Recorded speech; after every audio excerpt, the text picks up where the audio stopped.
Hello, everyone. This is Jeff Bird.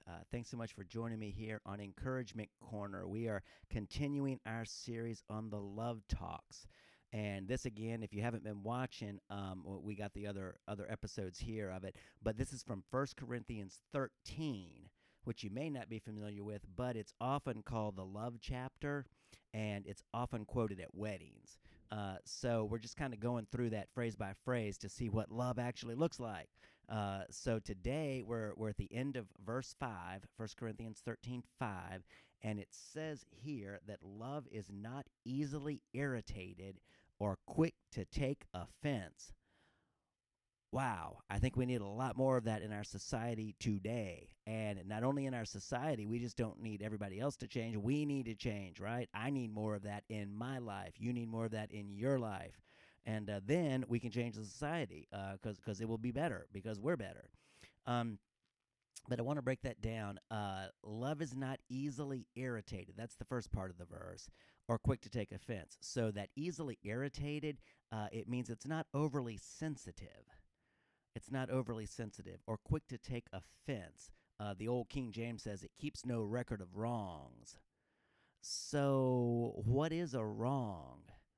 What is going to offend me in somebody else when they come against me? What is it in me that wants to respond? I think that it's they're sending a message.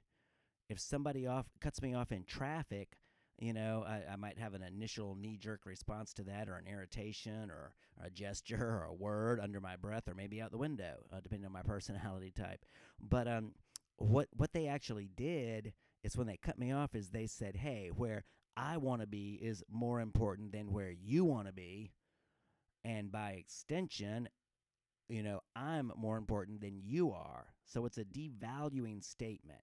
And we get a lot of these things from people. We've had a lot of devaluing statements and situations throughout our life, which makes it all the more important that now we add value. But what this is saying is that my identity and who I am is so secure that if another person acts in a harmful, hurtful way to me, it's not, in my mind, it's not a reflection on me. It's just a reflection on them. If I take it to heart, it's like, oh, you think badly of me. Oh, I'm mad now. I'm offended. I'm irritated. Then that means that my sense of worth needs to be shored up a little bit. And if I'm coming at this like, oh, no, I'm loved by the love of all eternity. There is nothing but mercy for me. I'm under this almost like the waterfall in back of me. I didn't do that on purpose, but it looks like the waterfall is pouring on my head, right?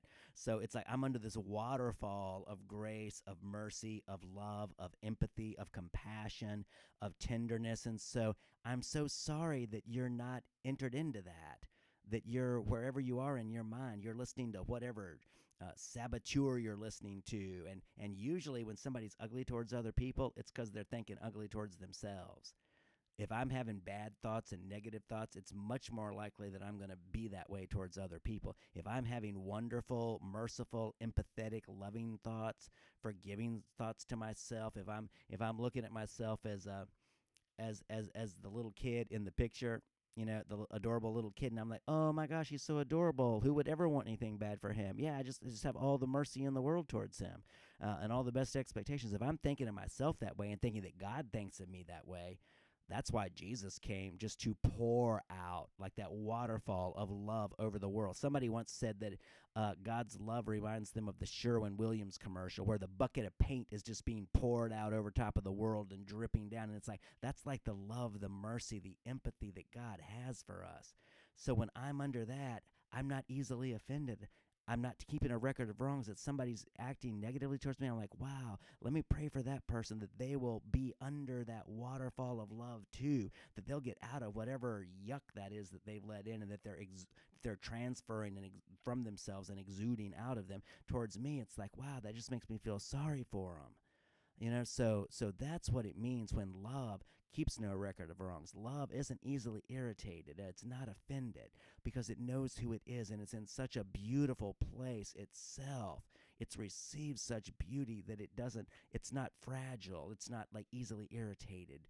It's not looking for a sense of identity and then responding to something that sends a negative message. It's having mercy and pity and compassion and empathy on someone who's sending a negative message. So we can overcome evil with good. That's what the verse means. Don't be overcome by evil, but overcome evil with good. Mercy triumphs over judgment. It always does. James 2:13, mercy triumphs over judgment. So our mercy in response, our empathy in response towards that other person, even if they're being nasty towards us, is going to triumph over that negative judgment that they're bringing to me. So, hey, thank you so much for joining. I hope this was a blessing to you. And until next time, God bless you.